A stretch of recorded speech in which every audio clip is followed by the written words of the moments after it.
At some point, Sandra got up to get some drinks and cigarettes. She walked towards the minibar. Her back turned to the others.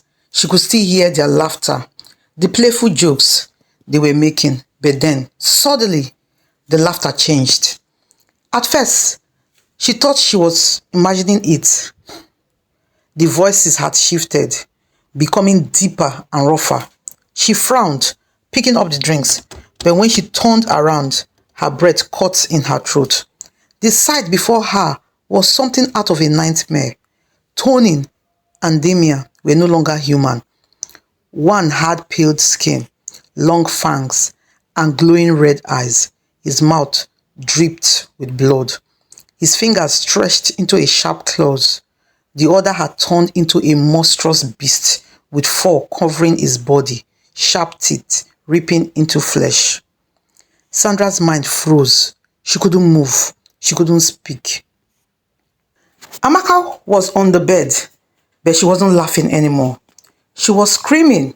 Blood poured from her body as the creatures tore into her.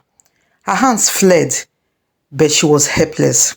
The vampire bit into her neck, draining her life away while the beast chewed through her stomach. Sandra dropped the drinks. The bottles shattered on the floor.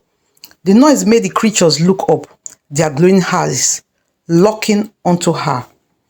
Fear exploded inside her. Her survival instinct kicked in and she ran. She stumbled out of the room, her legs barely walking. She didn't even know how she reached the reception, but she found herself screaming at the hotel staff. "Help! Please! They are killing my friend! They are monsters! Help! Help her!"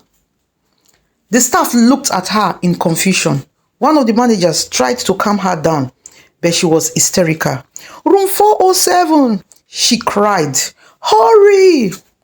A few of the staff followed her up the stairs, but when they reached the room and pushed open the door, the sight that greeted them was chilling. The room was empty. No men, no bodies, nothing. Except for blood. Blood everywhere. On the bed, on the floor, and on the walls. Amaka's clothes lay torn apart, but she was gone. Sandra's knees gave out. Her body shook. She could still hear Amaka's screams in her head. But where was she? Where were the creatures? How did they vanish so quickly? The hotel staff had no answers. They called the police, but there was nothing to investigate. There was no sign of Amaka's body, no proof of monsters, just the blood and Sandra's horror-filled eyes.